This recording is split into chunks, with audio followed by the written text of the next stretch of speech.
The exact same AI tool can make you sharper or quietly make you worse at the very thing that you're using it for. And it's actually got less to do with how often you use it than what you're actually using it for. It's something I've noticed the more I use it myself as well. Think of any skill like lifting weights. The struggle part, sitting with a hard problem, figuring out what you actually think, working through a bad first attempt until it's a good one, that struggle is the workout. That's literally how a skill gets built at any age in any job. If AI does that part for you, you didn't skip the hard part. You skipped the only part that was building anything. You'll have a finished result, but the you who's supposed to get better at the underlying skill didn't show up to go to the gym. So here's the actual line. And it's not about which tool or how much you use it. It's about what you're choosing to outsource. So for example, if you're asking AI to explain something you're stuck on, that's outsourcing friction. You still have to understand it enough to use it. Asking it to quiz you before a presentation or poke holes in an argument before you make it, same thing.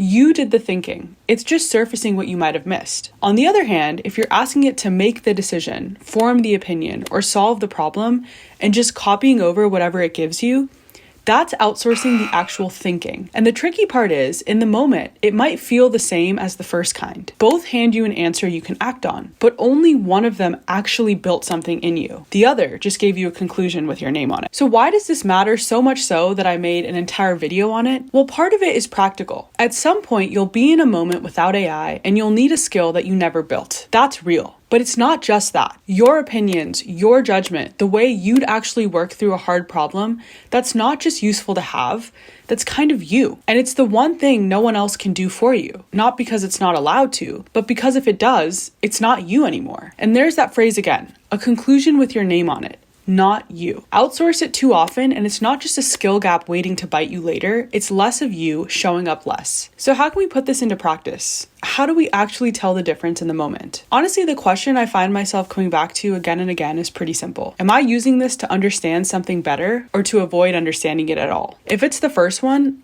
I honestly don't think twice, because that's exactly what the tool is for. If it's the second, I've learned that I'm not actually saving time. I'm just borrowing it from a future version of me.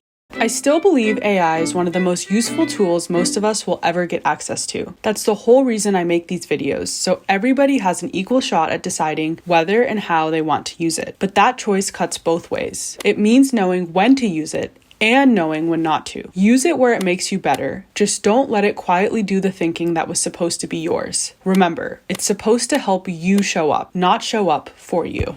Thank you so much for sticking around till the end. Please like, comment, and subscribe, and I'll see you in the next one.